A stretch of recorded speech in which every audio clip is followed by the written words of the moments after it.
आपके भीतर का जीवन बोल रहा है कि आप जो भी कर रहे हैं वो काफी नहीं है। मैं बस उसी सच्चाई को एक गूंज बना रहा हूँ। सबसे बढ़कर मैं अब थकने लगा हूँ। तनाव मिटाने वाला और आपके पति या पत्नी को सुधारने वाला गुरु बनते बनते। अगर आपका मन आपके शरीर की आदतों से ऊपर नहीं उठता तो मुझे माफ कीजिए, मैं आपसे बात नहीं कर रहा।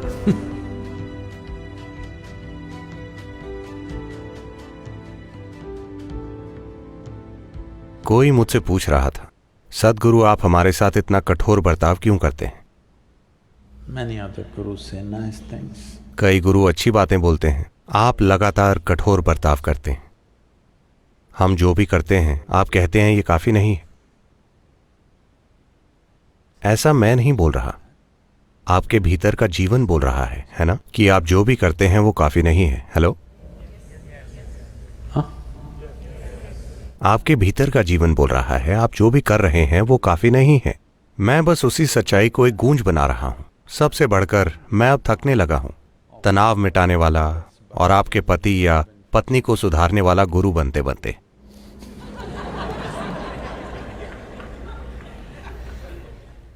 एक योगी का मतलब है कि उसे आपके साथ कुछ ऐसा करना चाहिए जो आपके शारीरिक और मानसिक नाटक से परे हो। मैं आपके शारीरिक और मानसिक नाटक का निर्देशक नहीं हूं। ये दोनों नाटक अच्छे से चलाना आपका काम है ना? आप में जीवन चलाने के लिए पर्याप्त बुद्धिमानी है, हाँ या ना? पर्याप्त बुद्धिमानी है। सवाल सिर्फ यही है कि वो आपके लिए काम कर रही है या आपके खिलाफ। जब आपकी बुद्धिमानी आपके खिलाफ काम करती है तो आपका काम खत्म। हाँ, कोई और आपके खिलाफ काम करे तो उसे मैनेज किया जा सकता है। उसे मैनेज किया जा सकता है। जब आपकी ही बुद्धि आपके खिलाफ काम करने लगे तो आपका काम खत्म। उस स्थिति में कोई संभावना नहीं होती। तो तरीका क्या है? आदियोगी ने आत्मज्ञान पाने के 3 बुनियादी प्रबंधों की बात की। एक तरह के लोगों के साथ जो सप्तऋषि थे, जो 7 बहुत ही केंद्रित इंसान थे,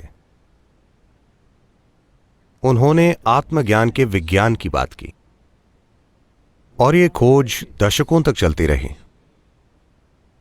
इसके लिए आपको एक बहुत तेज बुद्धि और धीरज की जरूरत होगी ताकि आप दशकों तक किसी चीज को थामे रखें, ताकि आप बस एक ही दिशा में केंद्रित रहें।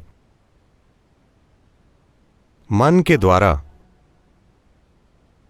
अपने मन को एक ही चीज पर रखना एक समय अवधि तक, इसके लिए जबरदस्त क्षमता चाहिए, बुद्धि की क्षमता, ताकि आप किसी चीज पर टिके रहें बिना डगमगाए।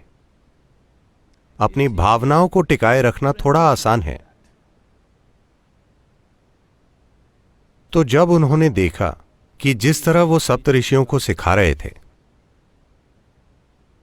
हालांकि शुरू में सभी को लगता है कि वो बुद्धिमान हैं और आत्मज्ञान के विज्ञान की बातें सुनकर उनका मनोरंजन होता है, कुछ समय बाद वो टिके नहीं रह पाएंगे, क्योंकि इसके लिए तेज बुद्धि और धीरज दोनों चाहिए। जो तेज हैं वो कहीं टिक नहीं पाते। वो लोग जो थोड़े मंद हैं, सिर्फ उन्हीं में थोड़ा धीरज है, यह दुर्भाग्य है। तेज और हमेशा पूरी तरह धीरज की स्थिति में भी रहने वाले बहुत कम लोग हैं, ज्यादा नहीं हैं।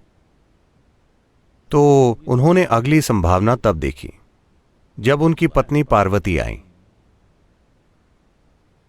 वो उनके पास जबरदस्त प्रेम और भक्ति के साथ आई थी। तो Because her devotion and love for him was such, he could include her as a part of himself. उनका प्रेम और भक्ति ऐसी थी कि वो उन्हें अपना एक हिस्सा बना पाए और वो शिव का आधा हिस्सा बन गई। वास्तव में भारतीय भाषाओं में पत्नी को अर्धांगिनी कहते हैं, मतलब वो वाकई आपका आधा हिस्सा है। शायद अंग्रेजी में भी ऐसा एक शब्द है। better half, bitter half, whatever. No. ये हर मामले में अलग होता है।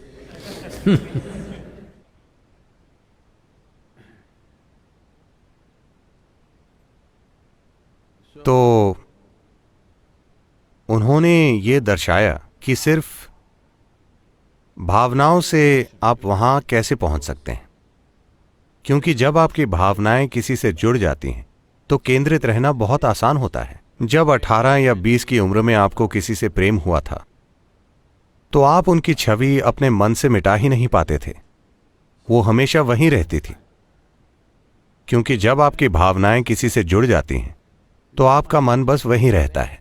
आप जो भी सोचते हैं, आप जो भी करते हैं, और आपकी ऊर्जाएं भी उसी दिशा में मुड़ जाती हैं, क्योंकि आपकी भावनाएं किसी चीज से जुड़ गई हैं। तो पार्वती ने यही किया। That she attached. उन्होंने अपनी भावनाएं आदियोगी से इस तरह जोड़ दी कि जो भावनाएं प्रेम के रूप में शुरू हुई वो भक्ति बन गईं। भक्ति का मतलब ये वो घोल है जिसमें आप धीरे धीरे घुल जाते हैं, आपका व्यक्तित्व कम से कम होता चला जाता है।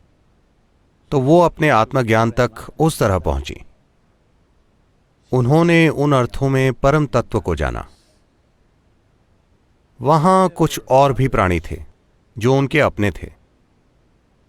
वो बिल्कुल ऐसे थे जैसे उन्हीं का एक हिस्सा हो। उन्होंने पूछा, हमारा क्या? ये सभी लोग तो चमक रहे हैं, हमारा क्या होगा? वो बोले, आप इन सभी चीजों की चिंता मत कीजिए, ये बुद्धिमान मूर्खों के लिए है, वो भावनाओं से भरे मूर्खों के लिए है। आप इन चीजों की चिंता मत कीजिए, आप बस यहीं रहिए, आप वैसे भी मेरे हिस्से हैं, आपके लिए कुछ करने की क्या जरूरत है?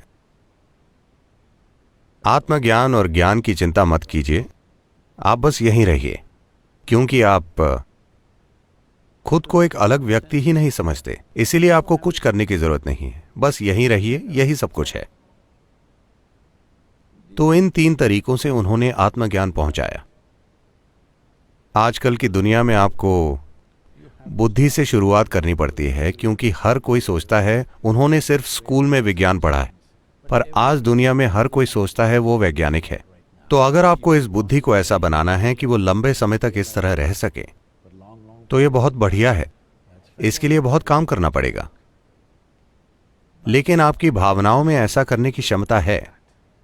आपके जीवन में ऐसा समय आया है जब आप किसी से भावनाओं के स्तर पर पूरी तरह जुड़ गए थे, 24 घंटे जुड़े रहते थे। ऐसा हुआ है कि नहीं? तो आपकी भावनाओं में ज्यादा क्षमताएं हैं आपकी बुद्धि की तुलना में। चाहे आप पुरुष हैं या स्त्री, ये आपके लिए सच है, इस पर ध्यान दीजिए। हो सकता है आपका प्रेम इतना केंद्रित ना हो, पर कम से कम आपका क्रोध केंद्रित है, वो भी एक भावना है। अगर आपका मन आपके शरीर की आदतों से ऊपर नहीं उठता, तो मुझे माफ कीजिए, मैं आपसे बात नहीं कर रहा। अगर आप ये नहीं जानते कि अपने मन को अपने शरीर की आदतों से ऊपर कैसे ले जाएं, अगर आप उनसे ऊपर नहीं उठते, तो आपसे ऊंची चीजों की बातें करने का क्या फायदा है? आप अपने जीवन की इच्छाओं के अनुसार नहीं चल रहे, आप बस शरीर के तौर तरीकों से संतुष्ट हैं, बस यही है।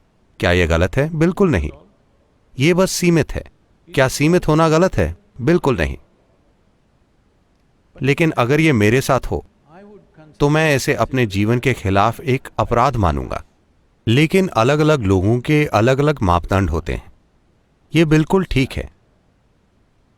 बस यही है कि ऊंची चीजों की बातें मत कीजिए जब आप ये चाहते हैं। ये आपके समय की बर्बादी है और मेरे समय की भी। कुछ शारीरिक चीजों ने लोगों के मन में इतना बड़ा रूप ले लिया है कि ऐसा लगता है उनसे परे जाने का कोई तरीका नहीं है। नहीं, आपको बस उसे थोड़ी सी ज्यादा जागरूकता के साथ देखना होगा। क्या आप में इन चीजों से परे जाने की बुद्धि नहीं है? आप में है, मेरा विश्वास कीजिए। बस यही है कि आपकी बुद्धि इतनी चीजों से बंध गई है कि ये सीधा नहीं सोच पा रही है, क्योंकि छोटी शारीरिक और मानसिक जरूरतों को आपने इतना ज्यादा सजा दिया है, इतना ज्यादा श्रृंगार किया है। कि आप आर पार नहीं देख पा रहे हैं कि ये क्या है। ये बहुत सरल प्रक्रिया है। भूख और कामुकता की शारीरिक जरूरतें बहुत ही सरल चीजें हैं। अगर आप उनके असली रूप को देखें तो बहुत आसानी से आप इनके परे देख सकते हैं। शरीर और मन, ये साधन आपको इसीलिए दिए गए हैं ताकि आप जी सकें, ना कि इसलिए कि आप इन दो साधनों के गुलाम बन जाएं। आपका काम इन पर महारत हासिल करना है।